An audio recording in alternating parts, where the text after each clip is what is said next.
Good morning all of you.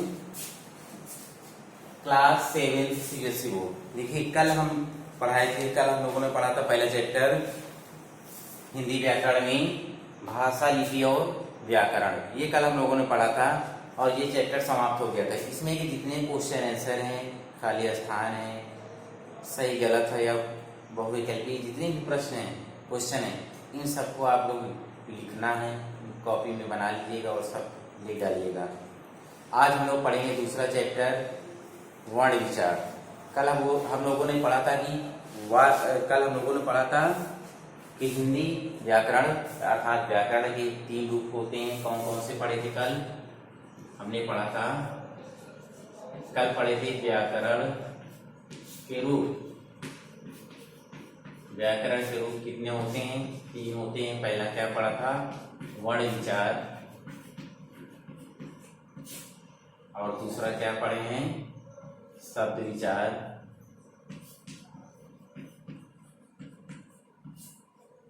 तीसरा क्या है? वाक्य विचार। तीसरा क्या है? वाक्य विचार। व्याकरण के 3 रूप पढ़े हैं, वर्ण विचार, शब्द विचार और वाक्य विचार। इन्हीं में से आज हम क्या पढ़ेंगे? वर्ण विचार अर्थात पहला चैप्टर व्याकरण का पहला रूप पढ़ेंगे। इनको हटा देते हैं और ये पढ़ते हैं।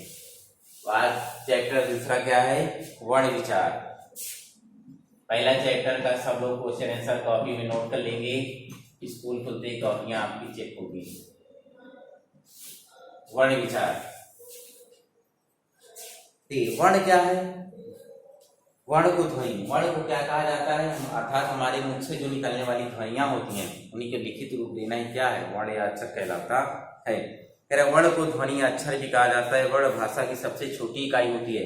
इसके और टुकड़े नहीं किए जा सकते, अर्थात इसके और हम तोड़ नहीं सकते हैं। वर्णों के मेल से शब्द बनते हैं। वर्ण या अक्षरों के मेल से क्या बन जाते हैं? शब्द बनते हैं, जिनका कोई अर्थ होता है। अर्थात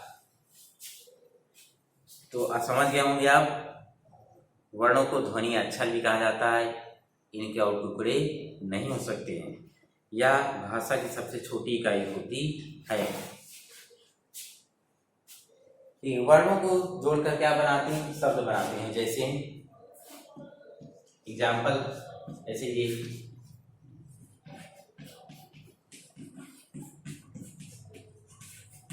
ये यहाँ कौन कौन से वर्ण दिए गए? फ, आ, ला, आ।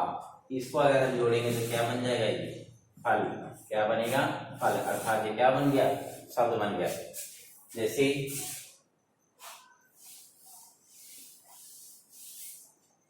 देखिए आगे, भाषा में प्रयुक्त वे ध्वनियां जिनके टुकड़े। तो अगर हमें लिखना है वर्ण या अक्षर किसे कहते हैं, तो हम कैसे लिखेंगे? भाषा के या ये कहीं भाषा की बात छोटी से छोटी ध्वनियां जिनके और हम टुकड़े नहीं कर सकते हैं, उन्हें हम वर्ण या अक्षर कहते हैं। भाषा में प्रयुक्त होने वाली ये छोटी छोटी ध्वनियां जिनके टुकड़े नहीं हो सकते हैं, वर्ण या अक्षर कहलाते हैं। देखिए वर्णमाला। वर्णमाला क्या है? वर्णमाला यानी वर्णों की माला, यानी वर्णों का समूह। अर्थात इन्हीं अक्षरों को हम सही ढंग से व्यवस्थित रूप से एक समूह में रखें अच्छे से, तो वही क्या कहलाता है? वर्णमाला। निश्चित क्रम में रखा जाता है। किसी भी भाषा में वर्णों का व्यवस्थित समूह अर्थात सही समूह में रखना ही क्या कहलाता है? वर्णमाला कहलाता है। वर्णों के भेद अर्थात वर्ण कितने प्रकार के होते हैं? वर्णों के समूह को वर्णमाला कहा जाता है। हिंदी वर्णमाला में 2 प्रकार के होते हैं। हिंदी वर्णमाला कितने प्रकार के होते हैं? 2 प्रकार के होते हैं। चाहे तो आप लिख सकते हैं ऐसे, नहीं समझ में आता है तो देखिए, वर्ण क्या है? इसको हम क्या लिख सकते हैं?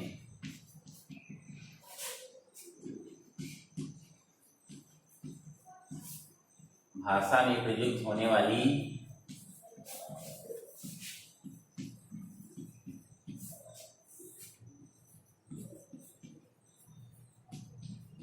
वे ध्वनियां, भाषा में प्रयुक्त होने वाली वे ध्वनियां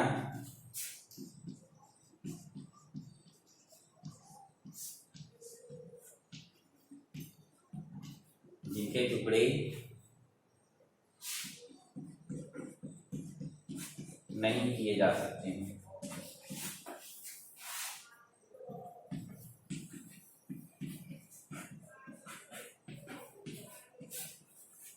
जिनके टुकड़े नहीं किए जा सकते हैं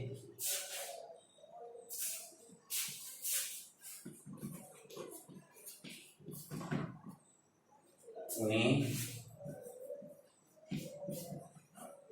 वर्ण कहते हैं। ये हो गया। वर्ण क्या है? भाषा में प्रयुक्त होने वाली वे ध्वनियां जिनके टुकड़े नहीं किए जा सकते हैं उन्हें वर्ण या अक्षर कहते हैं। ये आप लोग नोट कर लीजिएगा। इसके अलावा क्या है? वर्णमाला। वर्णमाला क्या है? वर्णमाला क्या होता है? किसी भी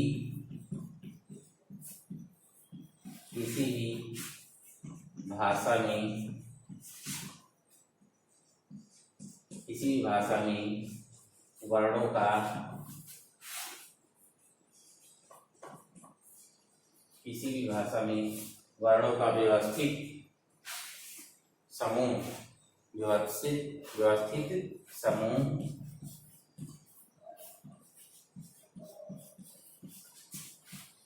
वर्णमाला कहलाता है।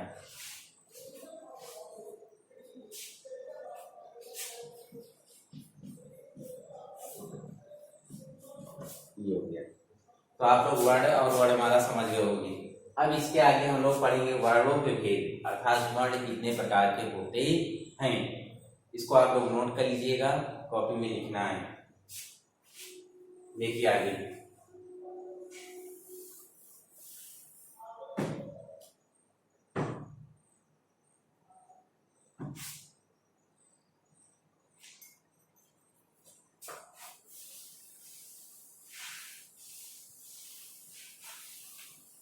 देखिए आगे क्या दिया हुआ है। आगे है वर्णों के भेद। वर्णों के भेद ये दिया हुआ है, वर्णों के भेद।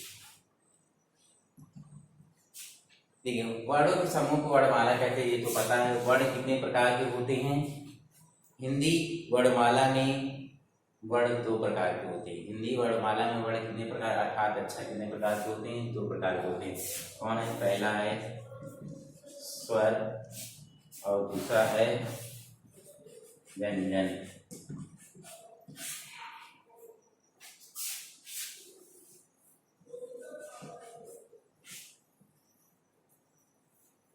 स्वर और व्यंजन। तो देखिए स्वर क्या है? स्वर वावेल्स आप लोगों ने इंग्लिश में पढ़ा होगा। जिन वर्णों का उच्चारण किसी वर्ण की सहायता से किया जाता है उन्हें स्वर कहते हैं। जिन वर्णों का उच्चारण बिना किसी वर्ण की सहायता से किया जाता है उन्हें हम स्वर कहते हैं। और हिंदी में 11 स्वर होते हैं। छोटा, बड़ा, छोटी, बड़ी, छोटा ऊ, बड़ा ऊ, रिस, ए, ऐ, ओ, औ। अर्थात हिंदी में 11 स्वर होते हैं, स्वरवे होते हैं, जिनको बिना किसी की सहायता से हम बुला सकते हैं, उच्चारण कर सकते हैं। ये स्वरों के 3 प्रकार होते हैं। स्वर के 3 प्रकार के होते हैं। कौन कौन से? ह्रस्व स्वर, दीर्घ स्वर और प्लुत स्वर।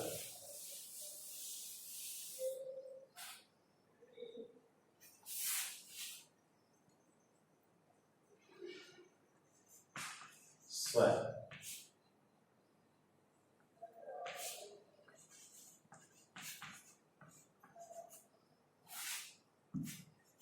कितने प्रकार के होते हैं? स्वर तो पता ही हो गया क्या है? जिन वर्णों का उच्चारण बिना किसी की सहायता से कर सकते हैं वही क्या है? स्वर कहलाते हैं। जैसे और यह हिंदी में 11 स्वर होते हैं। छोटा, बड़ा, छोटी, बड़ी, छोटा ऊ, बड़ा ऊ, रिस, ए, ऐ, ओ, औ। ये 11 हो गए। स्वर के 3 प्रकार होते हैं। पहला है ह्रस्व स्वर। क्या है? ह्रस्व स्वर। पहला है हर्ष स्वर। हर्ष स्वर क्या होते हैं? जिन स्वरों के उच्चारण में कम समय लगता है, जिन स्वरों के उच्चारण में कम समय लगता है उन्हें हर्ष स्वर कहते हैं। जैसे आ, ई, उ और रिस, आर, ई और रिस, ये हर्ष स्वर हैं। क्या है ये? हर्ष स्वर हैं। हर्ष स्वर क्या होते हैं? जिनको पढ़ने में बोलने में बहुत कम समय लगता है, वही हर्ष स्वर कहलाता है। दूसरा क्या है? दीर्घ स्वर। क्या है? दीर्घ स्वर। देखिए दीर्घ स्वर क्या होता है? दीर्घ स्वर के उच्चारण में हर्ष स्वर की अपेक्षा है, अर्थात इसकी जगह इसमें क्या लगेगा? दोगुना समय लगेगा। अगर इसमें मान लीजिए इसमें 1 सेकंड लग रहा है तो इसमें कितना लगेगा? 2 सेकंड लगेगा। दीर्घ स्वर के उच्चारण में हर्ष स्वर की अपेक्षा दोगुना समय लगता है और शक्ति भी दोगुनी खर्च होती है। जैसे बड़ा आ, बड़ी ई, बड़ा ऊ, ये क्या होते हैं? दीर्घ स्वर होते हैं। ये उदाहरण है, दीर्घ स्वर के उदाहरण है। इसके अलावा छोटा, बड़ी, ए, ऐ, ओ, औ, ये सब क्या है? दीर्घ स्वर के उदाहरण हैं।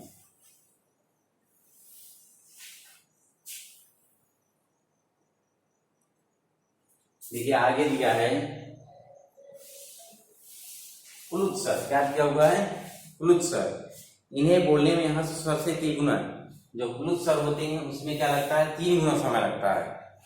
हर्ष स्वर में सबसे कम समय लगता था, दीर्घ स्वर में उससे 2 गुना समय लगेगा और प्लुत स्वर में उससे 3 गुना समय लगेगा। जैसे आप लोग बोलते हैं ओम, जैसे ये लिखना होता है ओ, ऐसे ये क्या होता है? 3 गुना समय लगता है। ये एग्जाम्पल, 3 गुना समय। ओ ऐसे ओ जाप किया जाता है, ये ऐसे इसमें क्या लगता है? 3 गुना समय लगता है। ऐसे स्वर के आगे 3 का अंक लगा दिया जाता है, 3 का अर्थ 3 गुना होता है। ऐसे स्वर के आगे क्या लगा दिया जाता है? 3 का अंक। जैसे ये बताए हैं, ये ओ और ये क्या है? प्लुत स्वर का उदाहरण है। जैसे कभी भी ऐसे लिखा रहे तो आप पहचान सकते हैं यह प्लुत स्वर का उदाहरण है। देखिए स्वर कितने प्रकार के? 3 स्वर। हर्ष स्वर कौन कौन से हैं? जिन स्वर को उच्चारण में कम समय लगता है उन्हें हर्ष स्वर कहते हैं। आ, ई, उ, रिस हर्ष स्वर है। दीर्घ स्वर कौन कौन से?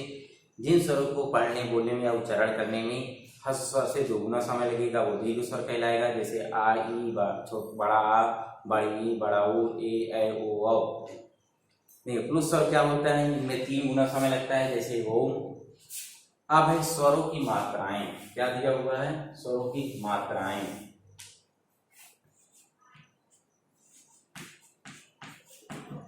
स्वरों की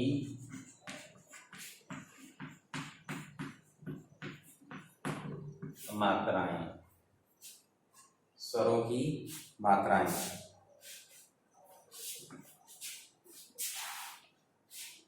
देखिए मात्राओं को मात्रा चिन्ह भी कहते हैं। मात्राओं को मात्रा चिन्ह भी कहते हैं। ये चिन्ह स्वरों और अजोगवा से निश्चित किए गए हैं। इन चिन्हों को ही मात्राएं कहते हैं। मात्राओं के बिना व्यंजन का उच्चारण नहीं हो सकता है। मात्राओं के बिना हम व्यंजनों का उच्चारण नहीं कर सकते हैं। आ को छोड़कर, छोटा आ को छोड़कर सभी स्वरों की मात्राएं होती हैं। जब स्वर व्यंजनों के साथ मिलकर शब्द का निर्माण करते हैं तो केवल उन्हीं मात्राओं को प्रयोग में लाया जाता है। देखिए जैसे छोटा आ, इसकी मात्रा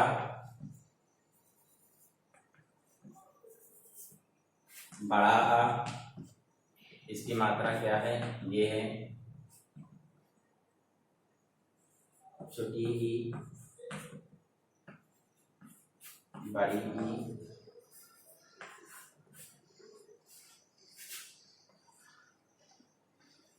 छोटा ऊ,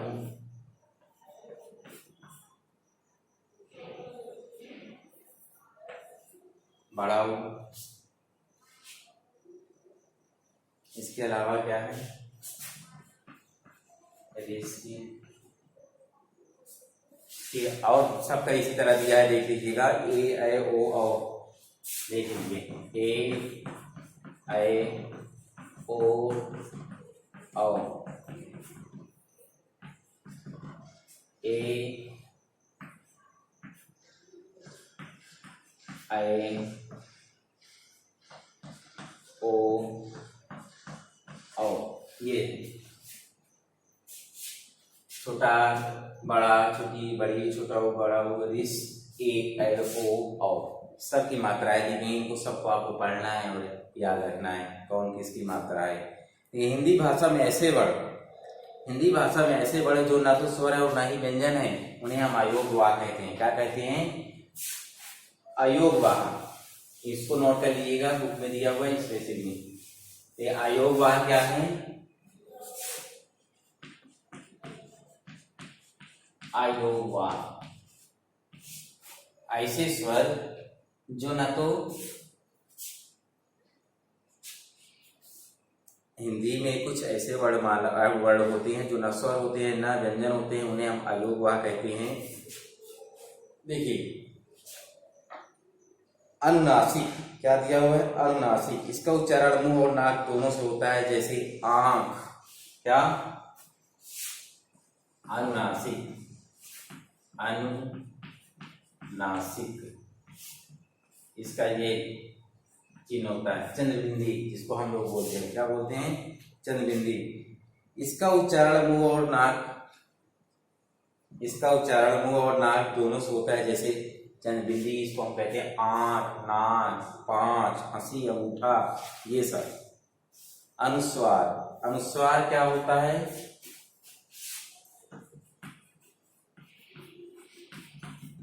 अनुस्वार ये क्या होता है? ये अन्न की जो मात्रा होती है उसी को हम क्या कहते हैं? अनुस्वार कहते हैं। इसका उच्चारण नाक से होता है, जैसे हंस, हंस, पतंग, प्रियंका, आरंभ, अंत, ये। विसर्ग क्या होता है? विसर्ग क्या होता है? ये आहा वाली मात्रा को हम क्या कहते हैं? विसर्ग कहते हैं। इसका उच्चारण हा के समान होता है, जैसे अतः, स्वतः, प्रायः, प्रातः, ये सब क्या है? विसर्ग के उदाहरण है। ठीक है, और है आगत ध्वनि। क्या दिया है? आगत ध्वनि। ये वाली चीजें लगे आपने देखे होंगे, जैसे डॉक्टर, देखे हैं ना? इसका उदाहरण होता है जैसे डॉक्टर, कॉपी, कॉलेज, ये सब।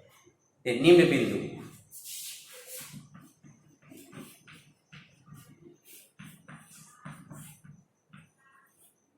निम्न बिंदु, ये क्या होता है? ये नीचे जो ये ऐसे लगा रहता है, डॉट लगा देते हैं,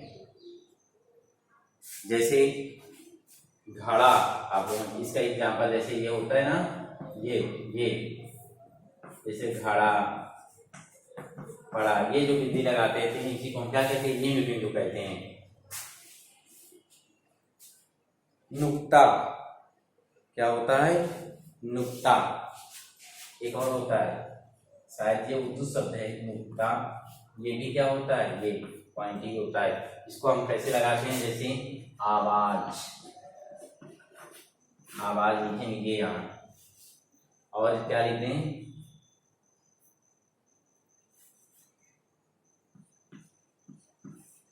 जिंदा, ये। अर्थात ये ज्यादातर उर्दू शब्दों में प्रयोग में लाया जाता है। अनुनासिक, अनुस्वार, विसर्ग, आगत ध्वनि, निम्न बिंदु और नुक्ता, इन सब के उदाहरण आपको दिए गए, बताए गए। ये सब किसके भाग हैं? अयोगवाह के। किसके भाग हैं? अयोगवाह के। अयोगवाह का अर्थ होता है ऐसे स्वर या व्यंजन, ऐसे ही आपने पढ़ा था अभी, ऐसे वर्ण जो ना तो स्वर होते हैं ना तो व्यंजन होते हैं, वो क्या कहलाते हैं? अयोगवाह। आयोग का अर्थ होता है बिना योग का, अर्थात जो किसी में जुड़े नहीं, बाहर से सपोर्ट करे, समझ लीजिए।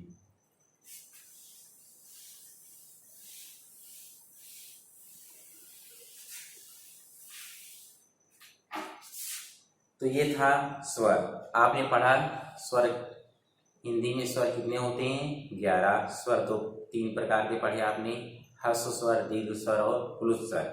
ह्रस्व स्वर में क्या पढ़ा आपने, जिनके उच्चारण के लिए बहुत कम समय लगता है वो ह्रस्व स्वर, और जिनके उच्चारण के लिए उससे 2 गुना समय लगेगा वो दीर्घ स्वर, जिसमें 3 गुना लगेगा वो प्लुत स्वर। इसके अलावा आपने पढ़ा कुछ अयोगवाह होते हैं, जैसे अनुनासिक, अनुस्वार, विसर्ग, आगत, ध्वनि, लिंग, बिंदु, नुक्ता, ये सब क्या है अयोगवाह के उदाहरण। अब हम पढ़ेंगे क्या, व्यंजन। क्या पढ़ेंगे, व्यंजन।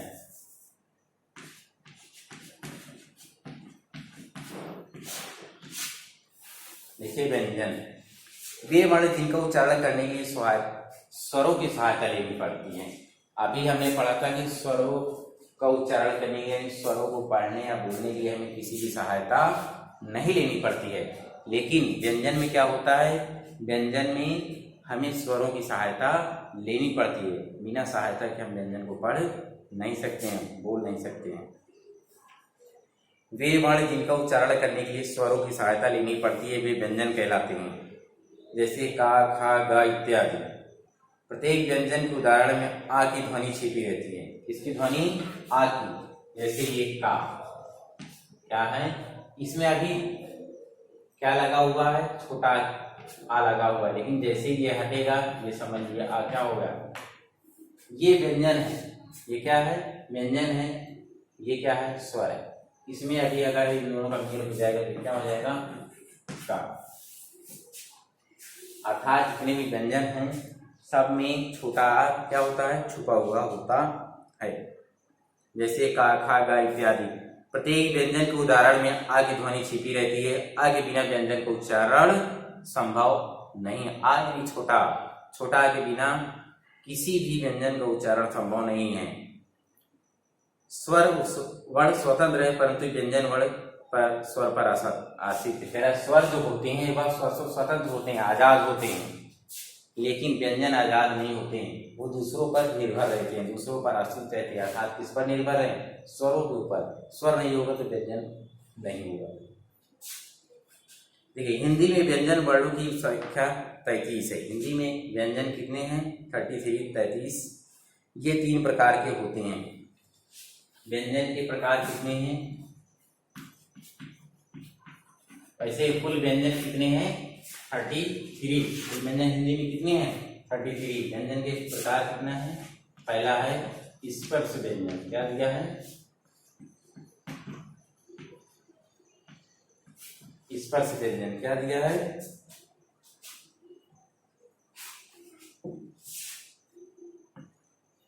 क्या दिया हुआ है, स्पर्श व्यंजन। हिंदी में व्यंजन वर्णों की संख्या 33 है। ये 3 प्रकार के हैं।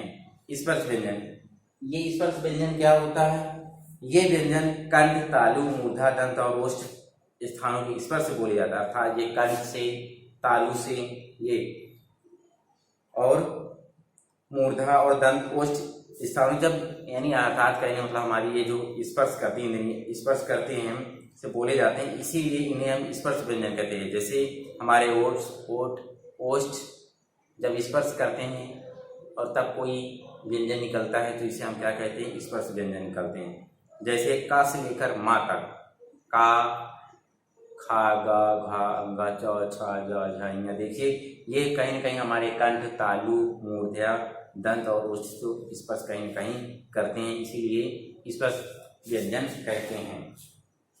अंतस्थ व्यंजन क्या होते हैं, स्पर्श व्यंजन में क्या बताया ना, का से लेकर कहाँ तक, का से माँ तक। का से माँ तक ये क्या होता है, स्पर्श व्यंजन होता है। ठीक, आगे है अंतस्थ व्यंजन, या, रा, ला, वा, सा। दूसरा क्या दिया हुआ है,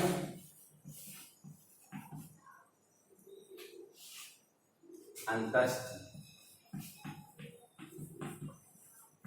व्यंजन।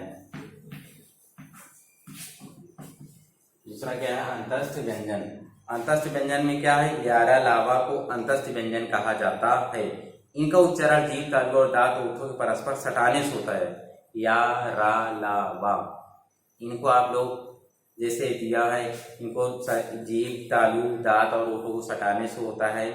किंतु किसी भी पूर्ण स्पर्श नहीं, ये पूर्ण यानी अर्थात पूर्णता होंठ है या दांत है ये स्पर्श नहीं करते हैं, इसलिए इनको हम अंतस्थ व्यंजन, अगर ये स्पर्श कर जाएंगे तो ये स्पर्श व्यंजन में आ जाएंगे, इसलिए ये स्पर्श नहीं करते हैं तो कौन से हैं, अंतस्थ व्यंजन है। ये चारों व्यंजन अर्धस्वर भी कहलाते हैं। ये चारों व्यंजन क्या कहलाते हैं, अर्धस्वर। कौन कौन से होते हैं, या, रा, ला, वा। और ये कहाँ है, काशी माँ का 11 लावा, ये क्या है, अंतस्थ व्यंजन है। अब क्या दिया हुआ है, ऊष्म व्यंजन। क्या दिया हुआ है, ऊष्म व्यंजन। अब क्या दिया हुआ है, ऊष्म व्यंजन। इन व्यंजनों को उच्चारण एक प्रकार की रगड़ या घर्षण के द्वारा ऊष्म वायु से होता है। इनकी संख्या है 4। जैसे शा, क्या होता है, सीटी वाला शा, खटकोर वाला सा, सादा सा, और हा। कह रहा है इनकी, कह रहे जब इनका उच्चारण करते हैं तो एक प्रकार का रगड़ या घर्षण उत्पन्न होता है, इसमें से ऊष्म अर्थात वायु निकलती है, इसीलिए इसको क्या का नाम दिया गया, ऊष्म व्यंजन। शा, सा, सा, हा। कुछ न कुछ वायु निकलती है, पढ़िए, आप पढ़ते हैं, सब पढ़ते ही आपको समझ में आ जाएगा। छा, सा, हा, मुख से ध्वनि निकल, वायु निकल रही है ना, इसीलिए इसको हम क्या कहते हैं, ऊष्म व्यंजन। ये वर्णों का उच्चारण स्थान, इन वर्णों का उच्चारण स्थान, कौन से वर्ण को कहाँ से हम लोग उच्चारित करते हैं।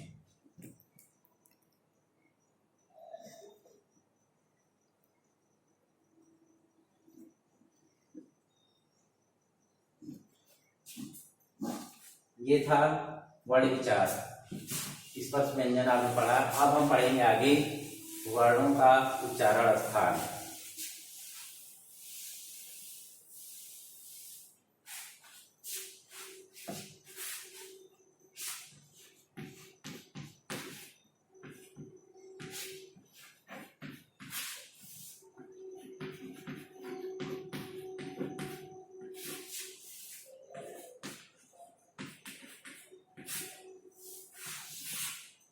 वर्णों का उच्चारण स्थान, यानी वर्णों का उच्चारण हम कैसे करते हैं।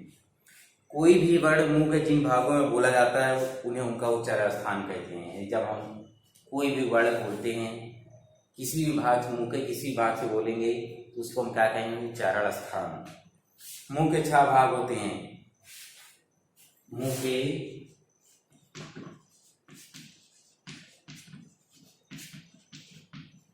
6 भाग होते हैं। मुंह के कितने भाग हैं, 6 भाग हैं। कौन कौन से हैं, कंठ, देखिए, कंठ, तालु, मूर्धा, तालु, मूर्धा, दांत,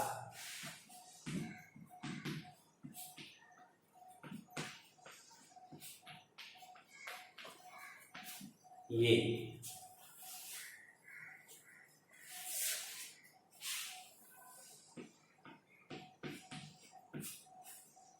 मुंह के 6 भाग हैं, कंठ, तालु, मूर्धा, दांत और नाक। इन 6 स्थानों से वर्ण या व्यंजनों का उच्चारित होता है। देखिए, तालब, सबसे पहले क्या है, तालब। ई, छोटी ई, बड़ी ई और चा वर्ग, च, छ, ज, झ, या और सा तालु और जीभ की स्पर्श से बोले जाते हैं, इसे इन्हें तालब वर्ण कहा जाता है। मूर्धन्य में क्या होते हैं, ये रिस और टा वर्ग, टा, ठा, डा, ढा, अड़ा, रा और षटकोर वाला सा। मूर्धा और जीभ की स्पर्श से बोले जाने कारण इन्हें मूर्धन्य वर्ण कहते हैं। दंत, ता वर्ग, ता, था, दा, धा, ये। ला और सा दांत और जीभ की स्पर्श से बोले जाते हैं, इसलिए इन्हें दंत वर्ण कहा जाता है। ओष्ठ्य, छोटा ऊ, बड़ा ऊ और पा वर्ग, पा, फा, भा। देखिए, मिल रहा है ना, ओठ और दोनों सट रहे ना, पढ़ेंगे पा, फा, भा, मा। ये कह रहा है, ये क्या होते हैं, ये जो ओठ की स्पर्श से बोले जाते हैं, इसलिए इन्हें हम क्या कहते हैं, ओष्ठ्य वर्ण कहते हैं। कंठ तालब, कंठ तालब, ए, जैसे ये ए, आए, ये क्या होता है, कंठ तालब। और तालु और जीभ के स्पर्श से बोले जाते हैं, इसलिए ये कंठ तालव्य वर्ण कहलाते हैं। कंठोस्थ है ओ, क्या होते हैं, जैसे ओ और औ, ये कंठ द्वारा ओढ़ के स्पर्श से बोले जाते हैं, इसीलिए ये कंठोस्थ वर्ण कहलाते हैं। दंतोष्ठ है, वह दांत और ओठ से बोला जाता है, जैसे वाह दांत और ओठ से, इसलिए यह दंतोष्ठ वर्ण है।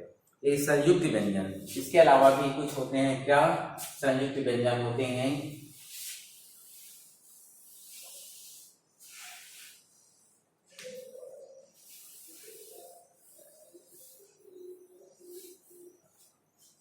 संयुक्त व्यंजन,